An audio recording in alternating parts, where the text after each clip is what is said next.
Muy buenas tardes, bienvenidos un día más a Todo es Geopolítica, bienvenidos al programa en el que analizamos la actualidad, los conflictos que hay sobre la mesa en estos momentos, mirando un día más a Israel. Lejos de llegar a un acuerdo de rehenes, parece que se intensifican las tensiones, sigue la escalada, con ataques en el Líbano y con Netanyahu prohibiendo a su delegación que vuelva al Cairo. Básicamente está rechazando ya directamente una negociación de los rehenes. Enseguida andamos en esta cuestión con nuevos ataques a bases militares en Estados Unidos, nuevos ataques también por parte de Estados Unidos en Yemen, pendientes de nuevo de más respuestas a las palabras de Donald Trump. Han levantado muchas ampollas, sigue habiendo reacciones, respuestas a las palabras de Trump, mientras también hay acciones. En este caso, Alemania, por primera vez desde 1992, va a cumplir el objetivo del gasto en defensa del 2% de su PIB. Enseguida les contamos todo esto y miramos al conflicto en Ucrania con el Kremlin, con Rusia, que está negando que Putin propusiera un alto el fuego el año pasado. Una noticia que salía ayer en Reuters y que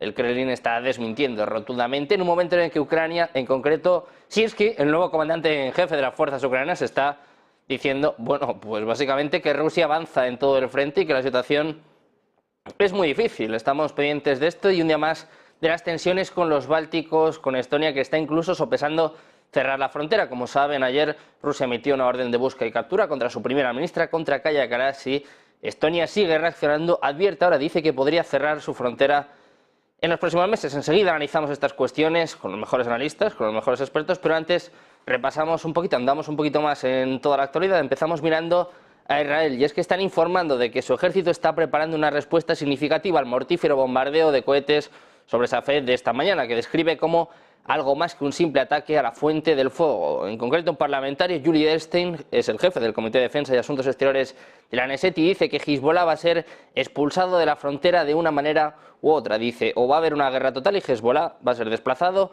o asumir la responsabilidad de los resultados en Beirut y en Líbano. No les vamos a permitir elevar el listón y exigir unas respuestas severas. Serán desplazados lejos de la frontera. Siguen las tensiones, sigue la escalada. Israel atacando ya directamente en el Líbano. También está atacando Estados Unidos. En concreto, el Comando Central hace apenas unos minutos ha dicho que sus fuerzas lanzaron el día de ayer, este martes, un ataque contra un misil de crucero que estaba a punto de ser disparado contra barcos en el Mar Rojo desde un área de Yemen controlada por los hutíes respaldados por Irán. También siguen los ataques a bases de Estados Unidos, en este caso en Siria. En apenas una hora ha recibido 3 ataques, la misma base que viene siendo atacada durante las últimas semanas. Miramos también a la OTAN, en concreto a Alemania, que ha cumplido el objetivo de gastar el 2% de su Producto Interior Bruto en defensa por primera vez desde 1992, al menos es lo que informa la agencia de noticias dpa, mientras el gasto aumentaba justo cuando comenzaba el conflicto entre Rusia y Ucrania. El gobierno alemán va a destinar este año 73.000 millones de dólares para gastos de defensa. Es una cifra récord para Alemania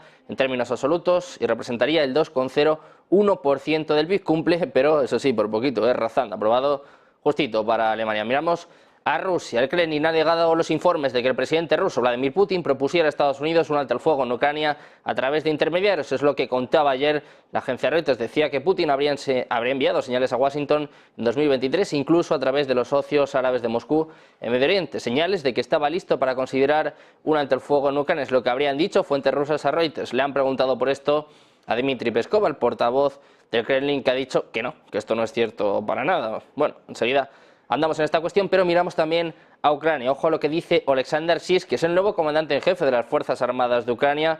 Ha relevado a Zaluzhny hace apenas unos días, y ojo porque admite que las tropas de Kiev han pasado en todo el frente a la defensiva. Dice que hay que mejorar la táctica y aumentar la producción propia de munición. Además, ojo con esto, dice, la situación de ahora puede calificarse de difícil. Rusia avanza en prácticamente todo el frente y nosotros hemos pasado de la ofensiva a la defensiva. Es lo que decía la segunda cadena de la televisión pública alemana ZDF. Pendientes de todo esto, con el ojo puesto sobre todo en Avdiivka, como saben, con avances muy importantes de Rusia en los últimos días, a punto de cercar esta localidad ucraniana. Miramos también a Estonia, que podría verse obligada a cerrar su frontera con Rusia. Es lo que están diciendo funcionarios nacionales. Un anuncio que se debe, al menos supuestamente, al aumento de las presiones migratorias. Eso es lo que alegan, y en concreto la policía y guardias fronterizos afirman que en las últimas semanas Rusia habría dirigido deliberadamente a la frontera de Estonia grupos de extranjeros que carecen del derecho legal a entrar en la Unión Europea, en la línea de lo que decía Finlandia hace apenas unas semanas, hace apenas unos meses, que también cerró los 8 puntos de control a lo largo de su frontera con Rusia, al menos hasta el 14 de abril, debido al mismo, decían, una afluencia de solicitantes de asilo y muchos que estarían intentando ingresar a Finlandia sin documentación legal. Siguen las tensiones entre Rusia y los bálticos después de que ayer ordenara una orden de busca y captura contra Kaja Kallas, también contra un ministro lituano. Están protestando y, de hecho, Estonia está pasando la acción. Dice que podría cerrar sus fronteras con Rusia los próximos días. Pendientes de todo esto, como ven, muchas cuestiones, muchos temas sobre la mesa que vamos a analizar, como siempre, con los mejores expertos. Contamos con Adrián Zelaya, presidente de Key Group y profesor de Economía Aplicada en la Universidad del País Vasco. ¿Qué tal, Adrián? Muy buenas tardes. Hola, estupendamente, encantado de estar con vosotros. Gracias. Un placer tenerte por aquí. Tenemos también a Fernando Moragón, experto en geopolítica, especializado en China, Asia Central y Rusia. ¿Qué tal? Muy buenas, Fernando. Encantado de estar con vosotros. Un placer. Un placer, Fernando. Y contamos también con Pedro Mourinho, founder y CEO de Cyber Atlantic Global Corporation y cónsul honorario de la Federación de Rusia. ¿Qué tal, Pedro? Muy buenas.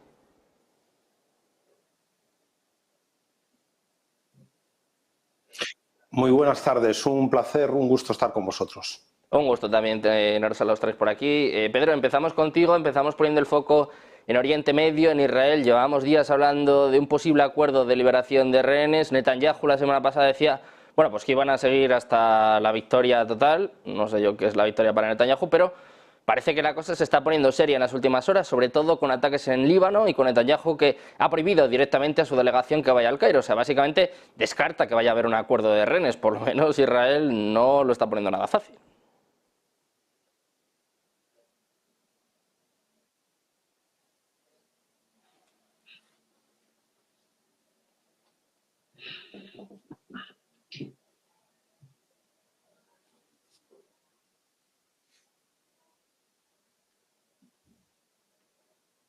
Pedro, te preguntaba a ti, perdona, por lo que está sucediendo en Oriente Medio, sobre todo en Israel, con estos ataques al Líbano y con Netanyahu, que está descartando directamente un acuerdo de liberación de rehenes. Directamente ha prohibido a su delegación que vaya al Cairo. O sea, las negociaciones ya están cuanto menos complicadas. Ok. Efectivamente, bueno, tengo algunos problemas con el sonido, por eso no he escuchado y he tardado en iniciar mi contestación. Bueno, los problemas que hay actualmente fuera de los tacticismos que nos encontramos a lo largo de las semanas y de los días en la crisis, después de la crisis de Gaza y las distintas semanas, básicamente creo que estratégicamente nos encontramos en el mismo punto. Es decir, Israel estratégicamente sigue pensando, al menos el gobierno de Israel y el primer ministro Benjamin Netanyahu, que la acción militar contra Hamas tiene que ser determinante, tiene que ser hasta el final y destruir completamente las capacidades militares de Hamas. Y parece que de eso no se apea. Eso es una línea estratégica. A partir de ahí hay algunas otras derivadas. Segundo lugar, también parece que no están interesados los israelíes en abrir más frentes, es decir, tienen un ejercicio de contención con el sur del Líbano, con Hezbollah, que es un enemigo poderoso, y también están mirando de reojo a los otros grupos insurgentes que hay en la zona de influencia chií en Siria, en Irán, los hutis en Yemen, pero quizás esos les afecten en menor medida, no tienen tanta proximidad a Israel y digamos que esos están más controlados por los aliados anglosajones, tanto por Estados Unidos como por el Reino Unido, y de hecho están en acciones de castigo y bombardeos y tanto a los grupos chiíes en Siria y en Irán como en el Mar Rojo a los hutis yemeníes. Pero lo que sí que está claro también es que a su vez estos grupos también se mueven. También da la sensación que haciendo un análisis estratégico, ninguno de estos grupos quiere entrar en guerra abierta, es decir, Hezbollah con sus más de 100.000 combatientes y sus 150.000 cohetes que tendrían capacidad de llegar a cualquier punto de Israel o a cualquier infraestructura crítica, si desde el 7 de octubre no ha atacado es porque no tiene intención de atacar. Otra cosa es que sí que intente ayudar en la medida de sus posibilidades a Hamás y lo que hace es tener una cierta tensión permanente en la frontera del norte de Israel, el sur del Líbano, con acciones escaramuzas que fijan una parte del ejército israelí en la zona. Por tanto, estas escaramuzas son parte del juego entre ambas partes, pero yo insisto, estratégicamente ninguna de las dos partes quiere entrar en un conflicto abierto. Ni Israel quiere una guerra, un segundo frente importante en este caso con Hezbollah, teniendo abierto el frente con Hamás. Y por otra parte, Hezbollah tampoco quiere una guerra abierta con Israel. Ya la tuvimos en el año 2006. Fue el último gran conflicto abierto, duró 33 días y no le fue demasiado bien a Israel. Recordemos que aquella guerra del 2006, que duró aproximadamente 33 días, se llevó la cabeza de aquel primer ministro en aquel momento, Ehud Olmert, y también de su ministro de Defensa, el señor Peretz, el laborista Peretz. Por lo tanto, la experiencia de Israel con Hezbollah en el año 2006 no fue muy satisfactoria y el Hezbollah del 2024 es mucho más fuerte en número de efectivos, mucho más mejor entrenado después de las campañas militares que ha sostenido en Siria apoyando al ejército de Bashar el-Assad y además está mucho mejor armado con mayor número y mejor sofisticación de armamento, especialmente de misiles. Por lo tanto, insisto, creo que en ese sentido las dos partes, ninguna estratégicamente están abiertos al conflicto y lo que están es tácticamente haciendo cada uno el rol de intentar fijar o intentar contener, en este caso, los israelíes a Hezbollah y en el caso de Hezbollah fijar a parte de los efectivos del ejército israelí. Fernando, quiero saber cómo ves tú también esta escalada del conflicto. Decía Pedro, que además tiene razón, que Israel, bueno, pues no quiere, o por lo menos parece que está intentando no abrir más frentes en este conflicto, pero bueno, los ataques entre el Líbano e Israel vienen sucediéndose en los últimos meses, desde el inicio de la guerra, y parece pues que la cosa se está poniendo tensa en las últimas horas. ¿Qué vamos a decir de Ben-Gvir, uno de los ministros más beligerantes, por calificarlo de alguna forma, que directamente dice que esto ya es una guerra abierta, ¿no? No sé cómo ves, que bueno, parece que la presión sobre Netanyahu pues va a más también.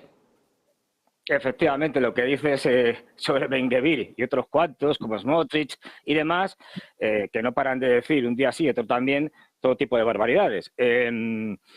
A ver, yo creo que yo lo dije desde el principio, es decir, el gobierno de Israel, el gobierno de Netanyahu, desde el día 7 de octubre, por sus propias acciones, o mejor dicho, sus propias declaraciones y presentación de objetivos, se metió en un callejón sin salida. Desde el punto de vista de lo que ellos manifiestan como que son sus objetivos reales.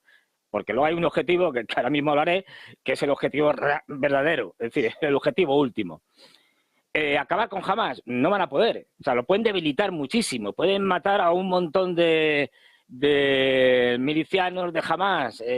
Pueden, digamos, desestructurar completamente Hamás en la franja de Gaza. Pero acabar con ellos, no.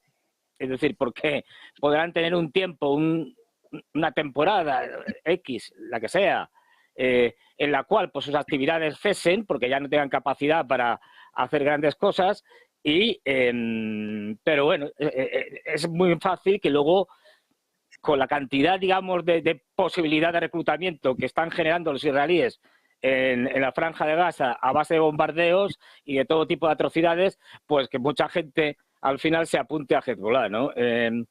O a lo que toque en ese momento, da igual las siglas que le pongamos. Es decir, el problema no lo van a solucionar. En cuanto a lo del Líbano, a ver, la situación de Israel es muy mala. Quiero decir, que no nos cuenten qué tal Israel. Sí. Bueno, Israel, para empezar, tiene un ejército pequeño. Y cuando hablamos de que es pues, una gran potencia militar, es cierto, pero tiene unos 150.000 hombres como ejército permanente. Cuando pasa esto, tienen que tirar de reservistas. Acordaros que ya tuvieron que hacer nada más los ataques del 7 de octubre, llamaron a unos 350.000 reservistas. que es una barbaridad y que eso ha causado un daño económico enorme, porque son gente que no está trabajando en sus puestos de trabajo. Es decir, pero es que ahora tuvieron que retirar los reservistas porque tú no puedes tener a unidades combatiendo durante mucho tiempo, hay que rotarlas, pero como tampoco tienen capacidad para hacer grandes rotaciones, por eso tiran de reservistas, los tuvieron que, digamos, llevárselos a descansar, por llamarlo de alguna manera. El problema es que como sigue la guerra en Gaza y encima ahora quieren emprender la peor, la que se presupone la peor de las operaciones en Rafah, en la que, bueno, pues ya incluso hasta el ejército egipcio ha mandado allí unidades militares a la frontera de refuerzo, pues claro, la situación es bastante mala porque están teniendo que llamar otra vez, ya lo han hecho, nuevamente a reservistas. Luego yo creo que tampoco es como nos lo pinta el gobierno de Israel, porque incluso cuando coges medios israelíes, lo que te están contando es que no les va tan bien en Gaza. Es decir, que sí, son superiores, tienen más armamento, tienen un ejército muy poderoso, pero no le va tan bien porque la guerra urbana es muy complicada, ¿no? Y lleva mucho tiempo. Ya lo hemos visto en muchos escenarios. Y luego el tema del Líbano, como decíais, el tema del Líbano, claro,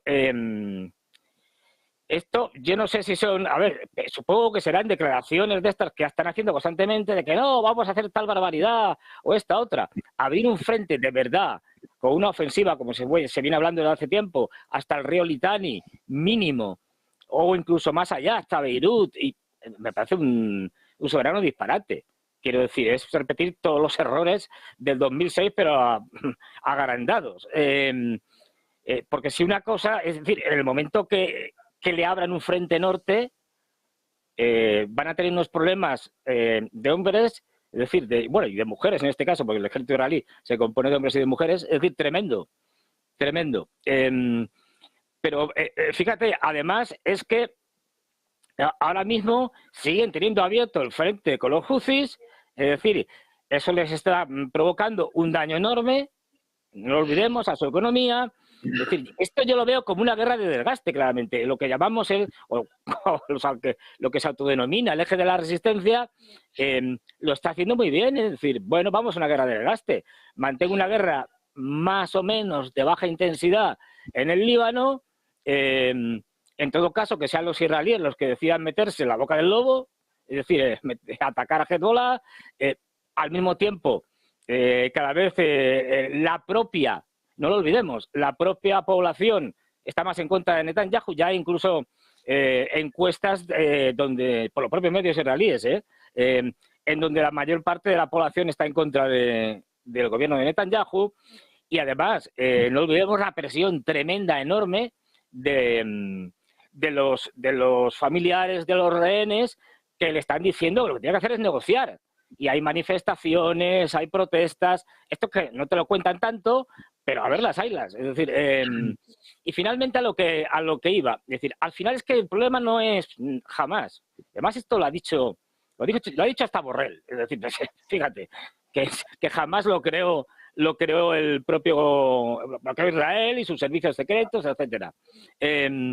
No, el problema no es Hamás, y el propio Netanyahu desde hace tiempo dijo que bueno, que Hamás le venía muy bien financiarlo o dejar que lo financiaran, Qatar, por ejemplo, porque así tenía dividido a los palestinos entre la autoridad palestina legítimamente reconocida y Hamás en Gaza, unos en Cisjordania y otros en Gaza. No. El problema es una cosa que no puede hacer y que no sabe cómo hacerlo, y que hasta Borrell lo dijo, ¿cuándo lo va a llevar? A la luna. Fijaros que yo no simpatizo mucho con Borrell, ya lo sabéis. Es decir, lo que quiere es echar a esos más de 2 millones de palestinos que están en Gaza, pero claro, es el mismo problema que el día 7. ¿A dónde los echas? Es decir, no tienes a dónde echarlos. Con lo cual ese problema, que es en última instancia lo que los sionistas, no olvidemos que Netanyahu es un sionista de pura cepa, su padre fue secretario de Jabotinsky, uno de los creadores del sionismo revisionista. Bueno, pues él lo que quiere es esto. Y esto, que es el objetivo real de la ofensiva israelí, es imposible de conseguir.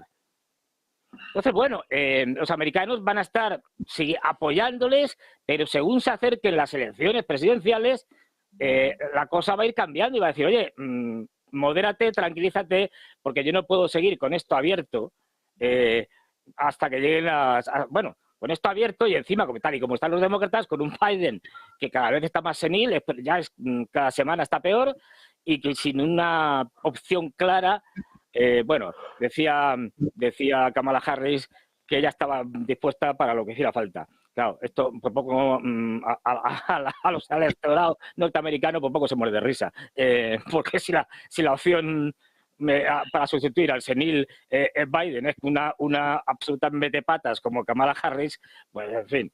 Pues, ahí a Estados Unidos le va, en un momento determinado, le va a decir que baje el nivel, que es que esto no lo pueden vender en unas elecciones.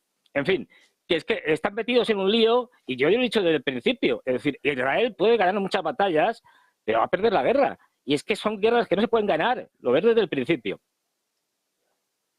Pendientes de esto, Adrián, quiero conocer también tu opinión en este conflicto que, como hubieran explicado tanto Pedro como en este caso Fernando, pues parece que sigue escalando, ¿no? Sobre todo que Netanyahu no tiene ninguna intención de ni acuerdos ni nada. Lo que parece es que, de hecho, hasta el propio Biden parece que lo está filtrando, ¿no? Que lo que quiere es que esta guerra dure lo máximo posible y mientras tanto, pues él quedarse en la silla, ¿no? Seguir en el poder. Sí, bueno, vamos a ver. Desde el punto de vista, digamos, de las fuerzas que están atacando a Israel, estoy de acuerdo con Fernando en que probablemente lo que se está desarrollando es una estrategia, una guerra de desgaste en una situación que en principio está generando un desgaste creciente para Israel desde todos los puntos de vista y por lo tanto mantener esa situación parece que va en contra de Israel o a favor de que Israel termine perdiendo la guerra, ¿no? Pero vamos a ver, efectivamente yo creo que lo más importante en los últimos días ha sido el que se haya puesto claramente sobre la mesa, y como ha dicho Fernando, muy claramente a través del propio José Borrell, el carácter de limpieza étnica que subyace detrás de estas operaciones de Israel. Algo que lo sabemos perfectamente por lo que se está haciendo en el terreno, esta destrucción sistemática de equipamientos civiles, de escuelas, de barrios enteros, destruyendo incluso las calzadas, para evidentemente asegurar que la población civil no pueda volver a esas localidades, ¿no? Es evidente en ese continuo discurso por parte de ministros, parlamentarios, medios de comunicación, de que hay que echar a los palestinos, hay que echar a los palestinos, hay que echar a los palestinos por una u otra vía. Yo decía el otro día que la lógica, si hubiese algún tipo de lógica militar en el hecho de desplazar a los palestinos que están, digamos, que viven en Gaza como consecuencia de las operaciones militares, pues la lógica de esto sería efectivamente acogerlos en otro sitio, pero en Israel, evidentemente, que Israel les llevará a otro sitio, en todo caso, dentro de Israel. Pero es evidente que el contexto es de limpieza étnica clarísimamente, de hacerse con el territorio de Gaza y conseguir que esos 2 millones de palestinos se vayan, ¿no? Ahora, esto responde a esa lógica supremacista que evidentemente está muy presente en muchas personas en Israel, evidentemente no vamos a decir que todos, pero sí en muchos cargos del gobierno, en representantes políticos de distinto nivel, etcétera, ¿no? Bueno, pero es que es una lógica que tenemos que analizar qué sentido tiene en este momento. Porque claro, es una lógica que les ha permitido mantenerse durante 70 años y ir ampliando el territorio de Israel, pero siempre en un contexto en el que esa dinámica era permanentemente apoyada por Estados Unidos, por el país que mandaba en el mundo. La cuestión es que esto en este momento, en principio, no encaja, ¿eh? No encaja, ¿no? ¿Cuáles son los intereses que pueden estar moviendo esta dinámica en este momento? Claro, es una dinámica peligrosísima porque le enfrenta a Israel en una situación a que, como han dicho mis compañeros, se está estrellando contra la pared, abordando ese tipo de estrategias, ¿no? Por un lado, evidentemente, pueden estar esos intereses personales de Netanyahu y de su equipo de mantenerse en el poder a toda costa, Pero esto explica la operación de Gaza, pero no explica que además de la operación de Gaza hayan entrado en esa dinámica de limpieza étnica, ¿no? Esto es muy posible que sea una forma de hacerse con la colaboración o con la complicidad de estos sectores más radicales ortodoxos que están con él en el gobierno y que son claramente supremacistas, expresamente supremacistas, y que esa vocalización incluso de esos objetivos de limpieza étnica pues le estén permitiendo conseguir una cohesión dentro de su propio gobierno. Vamos a ver, de cualquier forma, esto parece que es algo incompatible con el contexto en el que está en este momento el mundo, ¿no? Es decir, un contexto en el que ante un objetivo de limpieza étnica, quizás no al principio, quizás no un poco más, unas semanas después, pero en un determinado momento va a ser frenado por el mundo. Ni siquiera el apoyo de Estados Unidos le iba a librar a Israel de un enfrentamiento con el resto del mundo musulmán. Ahora estamos en una situación en la que de Israel mirando a la cara a los países musulmanes del entorno ya no es una potencia hegemónica en Oriente Medio. Y esto, efectivamente, en la guerra de 2006 en el Líbano se contrastó y los países musulmanes del entorno no han hecho más que fortalecerse frente a un Israel que ya hace muchos años que no aborda una guerra abierta, que tiene un ejército con poca experiencia, aunque esté, digamos, muy bien provisto desde el punto de vista tecnológico por Estados Unidos, pero un ejército estructuralmente probablemente débil, ¿no? Y por otra parte, si pasamos al siguiente nivel, en un contexto en el que en un caso de enfrentamiento directo no iba a poder contar con un apoyo total de Estados Unidos porque el mundo ya está dividido, y en el caso de un enfrentamiento directo total con Estados Unidos, Rusia y China evidentemente no iban a permitir que Estados Unidos, pues, por ejemplo, destruyera a Siria o a Irán, ¿no?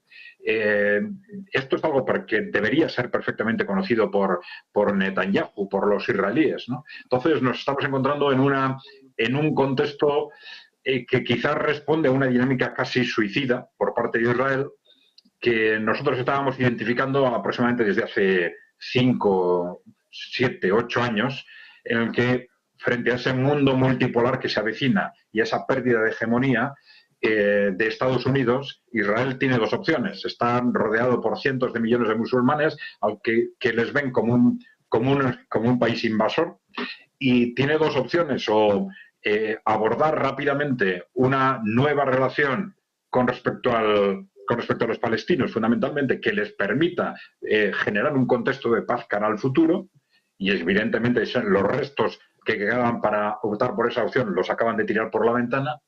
Y la otra opción, pues, es tirar para adelante, huir hacia adelante e intentar, al contrario, provocar un conflicto internacional que arrastre a Estados Unidos y consiga, de alguna forma, cambiar la dirección de esa evolución del mundo hacia un contexto unipolar y hacia esa pérdida Es decir, que ellos mismos asuman el protagonismo de provocar un conflicto internacional. Y no hay que descartar que esos grupos supremacistas del gobierno de Israel y de alrededor del gobierno de Israel, que tienen, sabemos, mucha fuerza en Estados Unidos y en otras partes del mundo, pues estén intentando poner en marcha una dinámica de este tipo, porque desde luego no tiene ninguna lógica, porque ya digo, no es solo haber respondido a lo que sucedió el día 7, no es solo haber atacado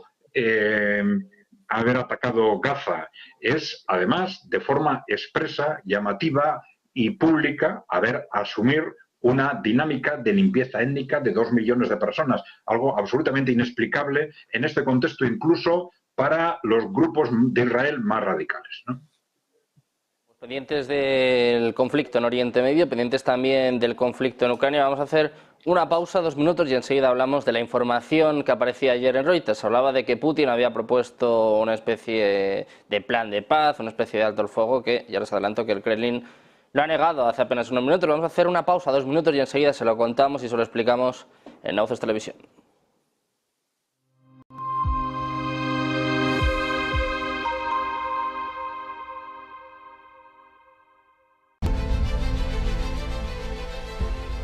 No puede volver atrás y cambiar el principio, pero puede comenzar donde está y cambiar el final. En Luna Sevilla queremos ser su asesor financiero de referencia para mejorar su presente y su futuro patrimonial, prestando nuestros servicios como agentes de Caser Asesores Financieros. Somos una empresa con una clara apuesta por la formación de calidad, la información transparente y objetiva, y por el asesoramiento financiero personalizado y continuado. Visite nuestra web lunasevilla.es o llame al 91 762 3442.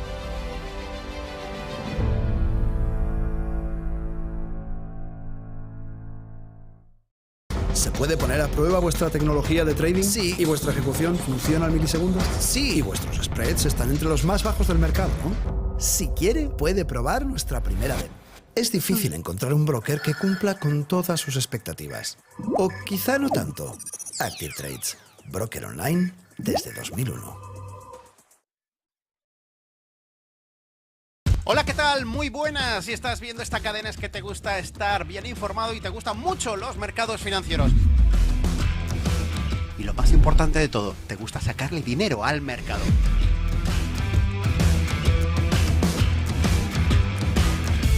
Así que tenemos una cita en Cierre de Wall Street los lunes a las 9:30 de la noche, los martes y los jueves un poquito antes, a las 9:15.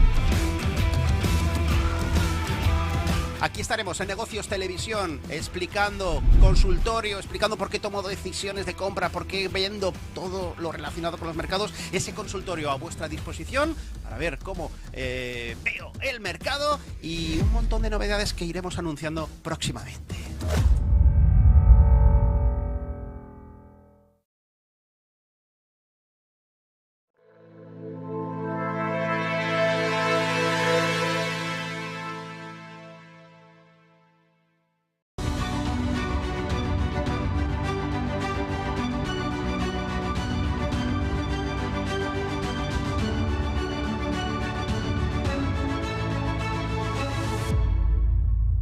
Ya estamos de vuelta en Todo es Geopolítica, de vuelta en Negocios Televisión. Seguimos analizando la actualidad y miramos ahora el conflicto en Ucrania. Ayer la agencia Reuters sorprendía con una noticia en la que decía que Putin había hecho una propuesta de paz a través de intermediarios, una propuesta que habría mandado el año pasado, en 2023, y que bueno, pues, se trataría de una especie de alto el fuego. Una noticia que sorprendía y que el Kremlin, palabras de Dmitry Peskov, ha negado rotundamente. Pedro, quiero saber tu opinión sobre esto, esta especie de globo sonda, que no es la primera vez que lanzan medios pues, como Reuters, como Bloomberg. No sé con qué tipo de interés. Quiero saber un poco cuál es tu opinión y por qué se sigue sucediendo esto.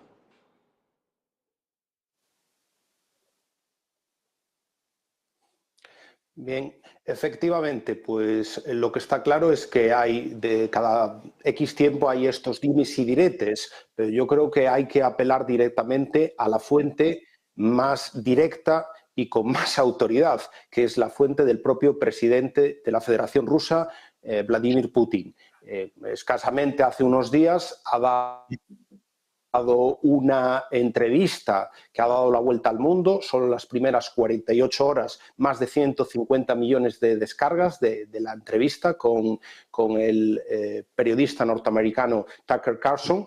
Y en esas 2 horas de conversación con Tucker Carlson, el presidente dijo que está abierto a buscar un entendimiento en el conflicto en Ucrania. Lo que pasa es que también lo que ha dicho es que los objetivos que tiene Rusia no han variado, es decir, los que ya sabemos de la desnazificación, la desmilitarización de Ucrania, etcétera, etcétera. Por lo tanto, Rusia está abierta a hacer un diálogo. De hecho, en las primeras semanas del conflicto hubo esa mesa de diálogo, se llegó a un acuerdo, se rubricó un acuerdo por parte de los negociadores ucranianos y la delegación rusa en Estambul, pero el hecho es que cuando se regresó a Kiev, por influencia especialmente de los anglosajones y en concreto de Boris Johnson, se le dijo a los ucranianos que no había acuerdo, que no se tenía que respetar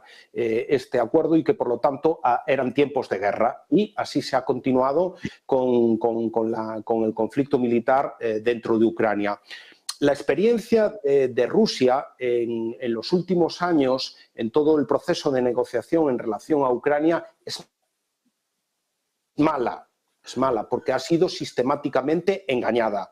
Estamos narrando o contando lo que pasó en las primeras semanas del conflicto en Estambul, pero también nos podemos retroceder un poquito más e ir a los dos acuerdos de Minsk, Minsk I y Minsk II, donde, por tanto, por parte de Rusia se intentaba dar una solución diplomática, dialogada, pactada al conflicto en Ucrania, con una solución política fuera de cualquier cauce militar. Y lo único que nos encontramos es que tanto Minsk I como Minsk II, reconocido tanto por los propios ucranianos como por los dirigentes europeos, fue una forma de engañar, de retrasar, la situación en Ucrania para que los ucranianos fuertes tuviesen mayores capacidades militares, estuvieran mejor preparados para enfrentar un conflicto militar con Rusia. Y también, algo también es importante, es toda la falta de los acuerdos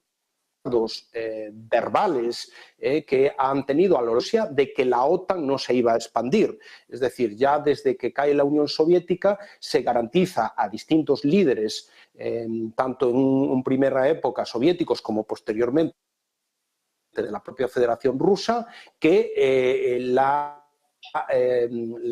OTAN no se va a extender, y no ha habido una, sino ha habido 5 ampliaciones que cada vez acercan más las fronteras de la OTAN al lado de Rusia. Por lo tanto, la experiencia de Rusia en todos estos procesos de negociación, tanto en el tema de la OTAN como en los acuerdos de Minsk I, II, como el propio acuerdo de Estambul, es mala. Aún así, Rusia está abierta a tener una solución negociada cuanto antes al conflicto en Ucrania. Insisto, siempre basándonos en los intereses rusos, tienen que ser tomados en consideración. Por supuesto, podrá haber cesiones, pero indudablemente los intereses que ya se han anunciado desde el principio tienen que estar encima de la mesa. Da la sensación de que en este momento quienes están más necesitados de buscar un alto el fuego son los ucranianos y sus patrocinadores occidentales, más que la propia Federación de Rusia. Y yo creo que este es un poco el status quo de la cuestión negociadora. Hablando de esta negociación, Fernando, quiero saber tu opinión y también por qué están saliendo tantas noticias de este tipo, como comentaba Reuters, Bloomberg, pues sacando noticias que luego el Kremlin desmiente pues prácticamente a los minutos. Y como bien estaba apuntando Pedro en la entrevista de Tucker Carlson, yo creo que la postura de Putin quedó muy clara. Prácticamente 2 horas, lo han visto más de 200 millones de personas, como dice Pedro, y pues todavía siguen saliendo este tipo de noticias que no sé si tienen el fin de presionar a Rusia, no sé si Estados Unidos está mandando globos sonda. Quiero que nos cuentes un poquito pues cómo ves tú todo esto. Pues mira, Sergio, es que esto ya cada 2 por 3, efectivamente, como bien señalas, salen noticias de este tipo, o todo tipo de noticias relacionadas con el conflicto en Ucrania, y bueno, pues claro, ahí hay desde fake news puras y duras, es decir, falsas noticias, hasta, bueno, globos sonda, como pudiera ser a ver cómo responde el Kremlin y tal. Yo no le daría especialmente importancia, porque vamos a imaginarnos que fuera cierta, que no lo creo, pero bueno, dice, bueno, pues que están abiertos a una negociación. Esto lo ha dicho, como bien señalaba Pedro, lo ha dicho el presidente de Putin y todo el gobierno desde el minuto número 1. Bueno, incluso antes. Es decir, todo esto podía no haber pasado si se hubieran atendido las legítimas reclamaciones y lógicas reclamaciones que hacía el Kremlin antes de que sucediera el conflicto bélico, antes de la operación militar especial. Pero bueno, es decir, con lo cual ya sabemos, y esto ya no es ningún secreto, que los grandes inspiradores, tanto antes como durante, como ahora, de la guerra son los anglos, como siempre, como no podía ser de otra manera, Estados Unidos y el Reino Unido, que son los que tienen interés verdaderamente no solo en intentar debilitar a Rusia, que desde el punto de vista económico han conseguido todo lo contrario. Yo casi, si fuera los rusos, les diría seguir por favor, poniendo sanciones porque es que nos viene estupendamente, porque esto lo que nos provoca es a hacer un desarrollo propio de un montón de industrias, de la producción, de la innovación, con lo cual es un incentivo que antes no teníamos. O sea, que yo casi que les pediría a los de la Unión Europea especialmente que siguieran poniendo sanciones, porque a Rusia le va estupendamente, le va con las sanciones. No es el caso de Europa, que vamos en caída libre, pero en caída libre. Y esta caída libre no le vemos el fondo. O sea, que la cosa pinta mal, no, lo siguiente. Pero luego es que dices, a ver, hay negociaciones, vale.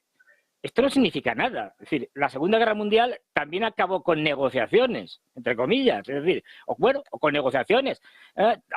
Incluso hasta los norteamericanos hicieron alguna concesión, por ejemplo, en el Pacífico contra Japón, y dijeron, bueno, vale, que Hirohito se quede, que el emperador no lo tocamos, al resto sí.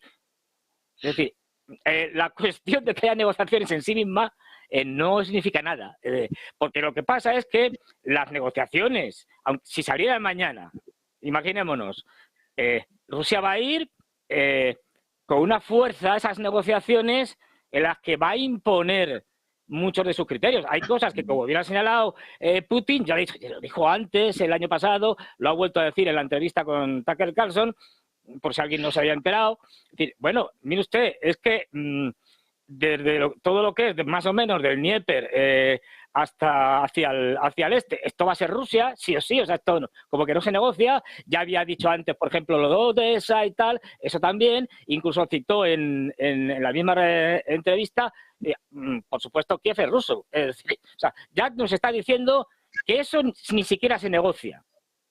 A partir de ahí, con lo que queda de Ucrania, pues se puede ver hasta qué punto. Y bueno, es decir, que no nos pensemos que unas negociaciones van a ser una cosa equidistante en el que todos salen contentos. No, lo que va a hacer Rusia es imponer unas condiciones en el que esas negociaciones se van a parecer mucho a una rendición incondicional de los ucranianos. Además, tenemos a Zelensky, y ya hemos visto las tensiones internas que hay dentro de la élite gobernante en Ucrania. Tenemos a un Zelensky acorralado que no va a negociar nada, pues sabe que ya no tiene nada que negociar, él, correctamente dicho, y que cada vez está más acorralado.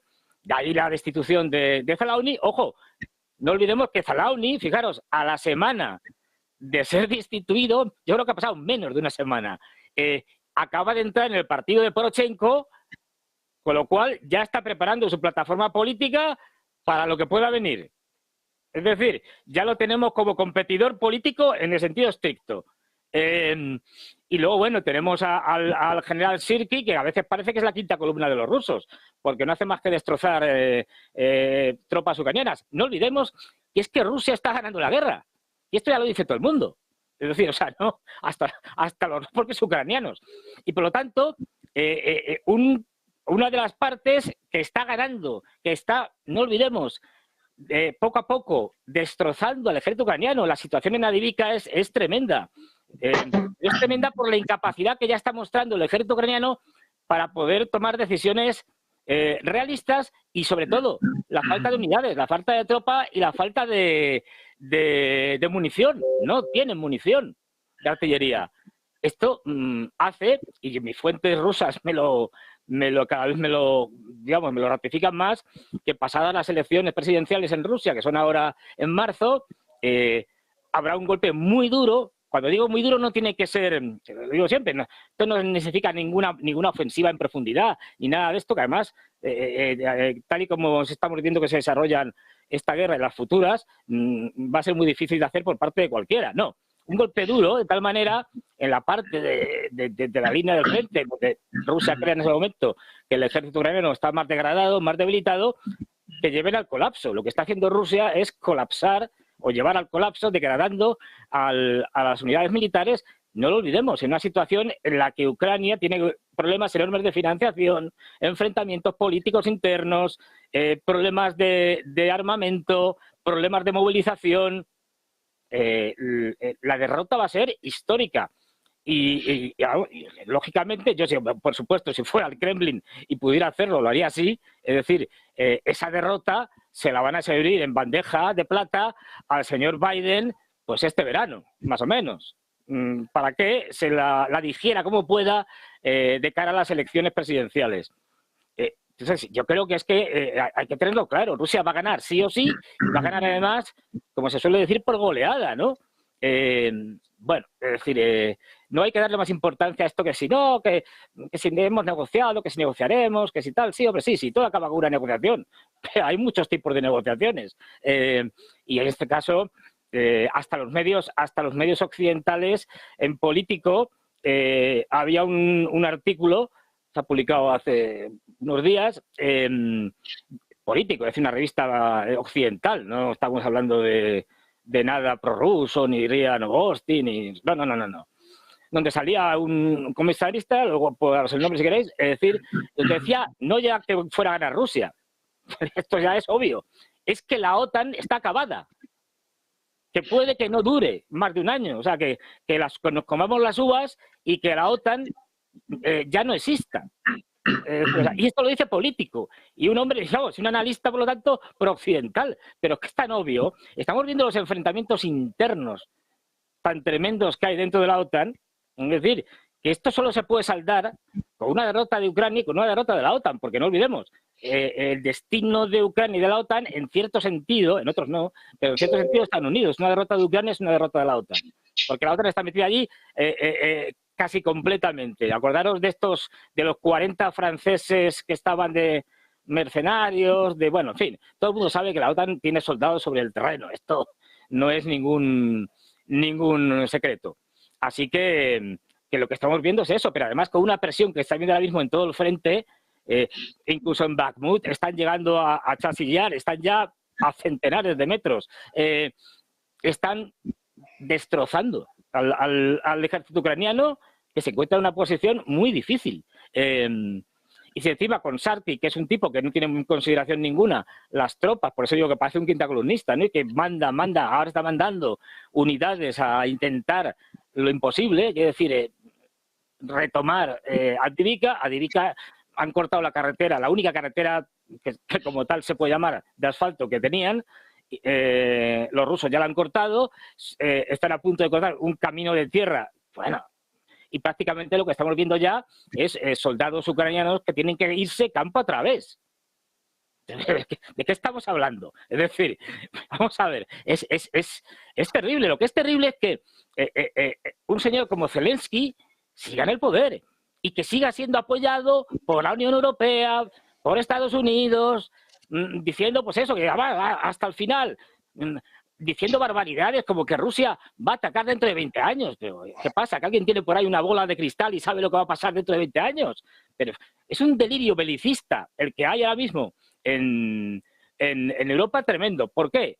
Pues porque estamos en una crisis económica en Europa tremenda, el motor de Europa, Alemania, no es que esté gripado, es que está ya destrozado, y porque hay que vender un malo en el cual la población pueda proyectar todos los males que les ocurren por causa de sus propios gobiernos y de la Unión Europea en ese malvado que es Putin, que es Rusia y tal. Tiremos de la rusofobia, tiremos del nacionalismo para ocultar nuestra pésima gestión de los problemas europeos, ¿no? Y en eso estamos, pero es más, es decir, esto yo puedo ver, o sea, cuando dicen, no, es que iremos a una guerra, por favor, y enlazo con uno de los temas que planteabas, pero ¿a dónde va a ir Alemania a hacer una guerra? ¿Con qué? Es decir, pero si no tiene ejército prácticamente. Es decir, es que da risa. Es decir, pero vamos a ver, si es que los propios alemanes lo publican. Salía el de Rheinmetall, el que construye los tanques y tal, bueno, y buena parte de la munición y el armamento, diciendo, para tener un ejército medio normal y tener, por lo tanto, armamento, porque sin armamento no van a ir tirando piedras, necesitaremos una labor de inversión y de producción entre 10 y 15 años. ¿Pero qué me están contando? Ahora ves, si es que Rusia manda una compañía y toda Europa se rinde. Una compañía, ¿eh? O sea, no más. ¿Por qué? Porque no hay, aparte de las desuniones internas, ¿no? Es decir, que los británicos ya sabemos que están a otra cosa, como siempre, a arrasar Europa continental todo lo que puedan, que ha sido siempre su estrategia, ¿no? Entonces, bueno, es delirante, ¿no? O sea, lo de Alemania, ya digo, es para hacérselo mirar, la entrevista que tuvo con Biden, Olaf Scholz, fue de patética. Y no hay más que ver las cifras económicas, las manifestaciones de los agricultores por toda Europa. En fin, ¿está Europa para guerras? Pues parece que no.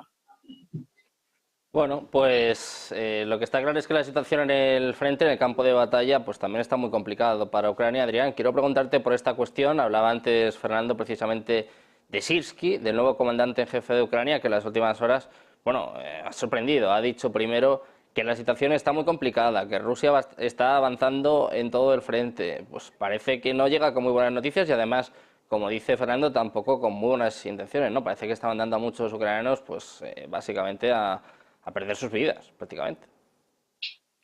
Sí, efectivamente es que esa parece que ha sido, digamos, la base fundamental de la disputa entre las visiones de Zaluzny y de Zelensky, ¿no?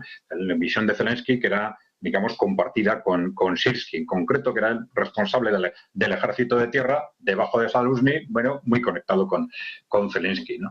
Efectivamente ya no es ahora mismo, sino ya casi desde el principio de las operaciones, haya habido unas estrategias que yo siempre digo que son inexplicables desde el punto de vista de los intereses de Ucrania. Y solo se entienden desde el punto de vista de los intereses extranjeros, de los intereses, si se quiere, de una OTAN que no ahora, sino desde siempre, está apostando por desgastar a Rusia a toda costa.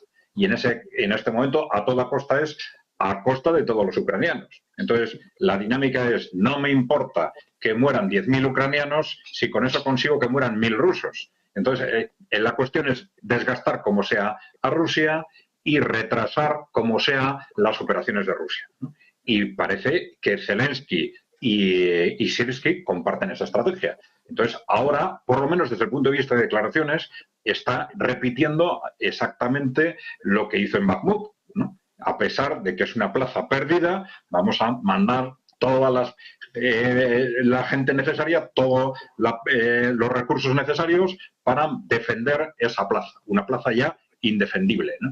Pero bueno, en este momento son declaraciones porque es muy posible que incluso esto llegue tarde ya. Es decir, ya está partido por la mitad, el cerco operativo ya está prácticamente conseguido y no sé, vamos a ver qué pasa los próximos días, si ya en ese contexto se van a seguir atreviendo a desarrollar esa estrategia. Pero la verdad es que viendo lo que ha sucedido en el último año y medio, no hay que descartar nada.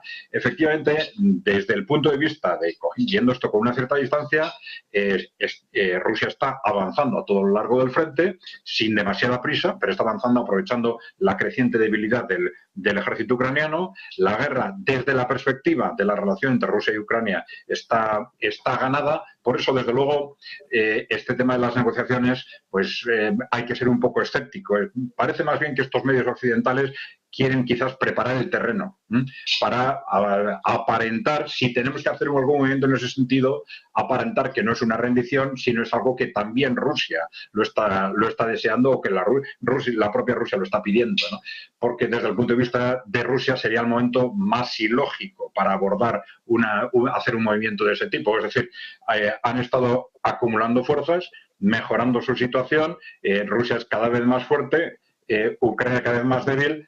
Incluso parece el momento más adecuado desde un punto de vista militar para rentabilizar los esfuerzos que han hecho durante todo este periodo, para rentabilizarnos territorialmente desde un punto de vista de imagen, etcétera. Como ha dicho Fernando, pues quizás a partir de marzo o cuando sea, ¿no? Por eso no es el momento lógico para abordar una estrategia de negociación. Que de cualquier forma, ya a partir de ahora iba a ser también efectivamente un movimiento, se le llame de una forma u otra, de rendición desde el punto de vista de Ucrania. Yo siempre digo que hay que recordar que una estrategia una dinámica de negociación sí es necesaria, pero ya es una dinámica de negociación cara a qué va a pasar con Europa a partir de ahora, fundamentalmente, ¿no? Una estrategia de negociación en la que tenemos que hablar del futuro de la OTAN. Por esto seguramente no es casualidad este escándalo que ha surgido alrededor de esas declaraciones de Trump poniendo en cuestión el futuro de la OTAN, pero eso es una de las partes nada más. La OTAN al final es casi un instrumento formal de la presencia de Estados Unidos en el continente europeo, pero es un elemento simbólico muy, muy revelador, porque dentro de ese contexto de negociación habrá que hablar del futuro de la OTAN, habrá que hablar en conjunto de un contexto de seguridad compartida en toda Europa. Lo de Ucrania ya está claro que el futuro de Ucrania lo va a decidir Rusia. Rusia va a decidir qué va a ser territorio ruso, qué no va a ser territorio ruso y cuál va a ser el futuro de ese territorio. Pero la cuestión ahora va más allá. Para asegurar la paz en Europa y en el mundo hay que empezar a negociar, no Ucrania, sino el futuro de Europa, entre los europeos, o más bien seguramente Norteamérica, China y Rusia.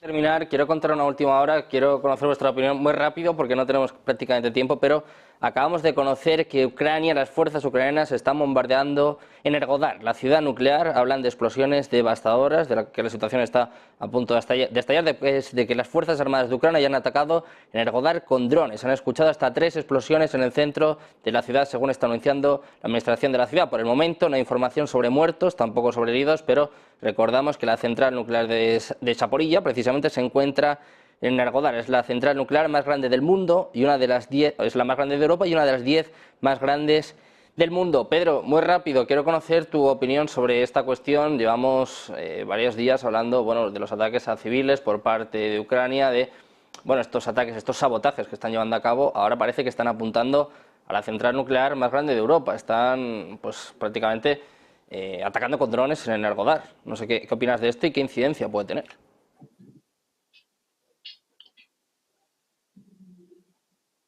Pues muy preocupante. La noticia, la verdad es que es muy preocupante y sienta mal precedente. Indudablemente vamos a ver el alcance de lo que es esta noticia, pero la primera impresión es muy preocupante y realmente me deja un poco descolocado si efectivamente esto se confirma. Yo, muy rápidamente también. A ver, no es la primera vez, por desgracia, que se bombardea la central nuclear de Zaporilla. Estuvieron, sobre todo durante una temporada el año pasado y tal, bombardeando. Bueno, no se llegó a hacer ningún daño importante a la central nuclear. Esperemos que ahora tampoco, sea otro intento de estos sin consecuencias para la central nuclear. Desde luego, si lo que intentan es un Zelensky desesperado, meter a todo el mundo en la guerra, bombardeando la central nuclear y creando una crisis nuclear mayor incluso que la de Chernobyl, esto sería un desastre, pero tremendo. Yo espero, claro, esto es que es mucho esperar. La OTAN y sobre todo la Unión Europea ahora mismo tendría que estar hablando con Zelensky diciéndole, oiga, a mí, usted, esa central no se toca porque afecta a toda Europa. Es decir, la radiación no va a llegar hasta Gibraltar, va a llegar hasta Gibraltar. Es decir, pero bueno, esperemos que no consigan nada. Es decir, que sea un ataque más y que la central nuclear se mantenga bien. De momento, Fernando, como contábamos, no se reportan ni heridos ni muertos. Lo único que sabemos por el momento, un ataque con 3 drones en esta ciudad nuclear. Pendientes del desarrollo de esta noticia, esperemos, como bien decís, que no haya sido nada. Muchas gracias. Fernando, Adrián, Pedro, un placer, como siempre, teneros por aquí a los 3. Buenas tardes. Muchas gracias. Igualmente. Un placer. Muchas gracias. Muy bueno. Pendientes de la actualidad, de las últimas horas, de toda la información, hacemos una pausa, unos minutos y seguimos con la mejor programación en Negocios Televisión.